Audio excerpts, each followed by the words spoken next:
brought to you by Agilus Diagnostics.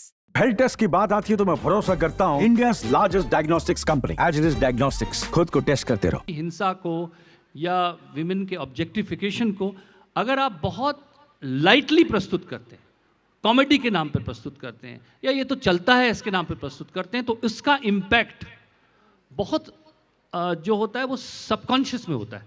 बहुत आवश्यक है कि उनको सोच समझ कर, विचार कर, उसके जड़ में जाकर उन चीज़ों को ठीक किया जाए। कोई किसी को गाली दे रहा है तो बहुत आसान है उसको पकड़ के कहना आप अपशब्दों का प्रयोग न करें, लेकिन अगर वो गाली न देते हुए भी गाली दे रहा है तब कैसे पकड़ेंगे आप?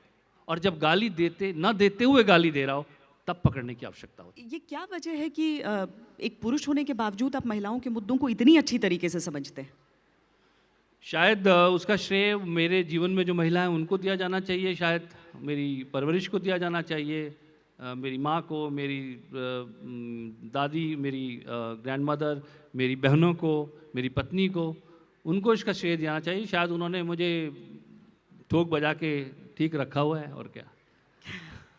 क्योंकि एक अजन्मी बच्ची से लेकर और एक माँ तक की व्यथा सब, और उनका सेलिब्रेशन भी, सब आपकी बातों में, आपके शब्दों में हम महसूस कर सकते हैं। और एक हालांकि आप सेंसर बोर्ड कहने पर आपको आपत्ति होती है, लेकिन सेंसर बोर्ड अध्यक्ष होने के साथ आपकी जो एक दखल दिखती है वो इसमें ज़्यादा कि महिलाओं का किस तरीके से उनका पोर्ट्रेयल हो। जी बिल्कुल, मैंने आपसे पहले भी कहा कि मुझे लगता है कि समय आ गया है कि हम अपने आर्ट में हमारे कई चीज़ें हम जो चलता है एटीट्यूड करते हैं, कई बार ओवर करेक्शन की आवश्यकता होती है समाज में।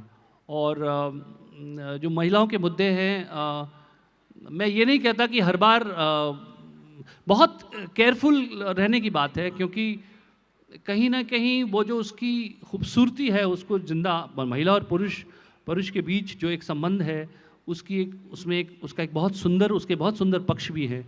पर कहीं शायद अगर कहीं एक्सप्लॉयटेशन है, अगर कहीं उस एक्सप्लॉयटेशन को हमें हटाना ही होगा।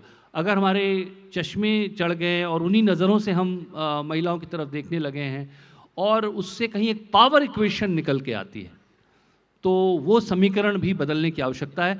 और वो सिर्फ आक्षेप लगाकर नहीं होगा, वो इंट्रोस्पेक्शन से होगा, मंथन से होगा, सोच से होगा, ज़ोर ज़बरदस्ती से नहीं होगा, वरना विकृतियाँ फिर समाज में पनपती हैं। बहुत आवश्यक है कि उनको सोच समझ कर, विचार कर, उसके जड़ में जाकर उन चीज़ों को ठीक किया जाए। क्योंकि कुछ चीज़ें जो होती हैं वो कानून और व्यवस्था से बदलती हैं, पर सबसे बड़े जो परिवर्तन आते हैं वो आमूल चूल सोच में परिवर्तन जब होता है तब आते हैं। और उसके लिए सिनेमा के पर्दे की बहुत बड़ी भूमिका होती है। सिनेमा, क्योंकि देखिए मुझे उस पक्ष से प्रॉब्लम है जब आप उसको लाइटली प्रस्तुत करते हैं। देखिए, कभी हिंसा को या विमेन के ऑब्जेक्टिफिकेशन को अगर आप बहुत लाइटली प्रस्तुत करते हैं, कॉमेडी के नाम पर प्रस्तुत करते हैं, या ये तो चलता है इसके नाम पर प्रस्तुत करते हैं, तो इसका इम्पैक्ट बहुत जो होता है वो सबकॉन्शियस में होता है। हमको ऐसा लगता है कि इट इज़ डन, ऐसा तो होता है, ये तो मजाक है, ये तो ह्यूमर है, ये तो परंपरा है, ये तो उसकी आड़ में हो जाता है। तो ज़रूरी ये है कि हम उन सटल चीज़ों को देखें। एक तो ओवर चीज़ होती है, कोई किसी को गाली दे रहा है तो बहुत आसान है उसको पकड़ के कहना आप अपशब्दों का प्रयोग न करें, लेकिन अगर वो गाली न देते हुए भी गाली दे रहा है तब कैसे पकड़ेंगे आप? और जब गाली न देते हुए गाली दे रहा हो तब पकड़ने की आवश्यकता होती है।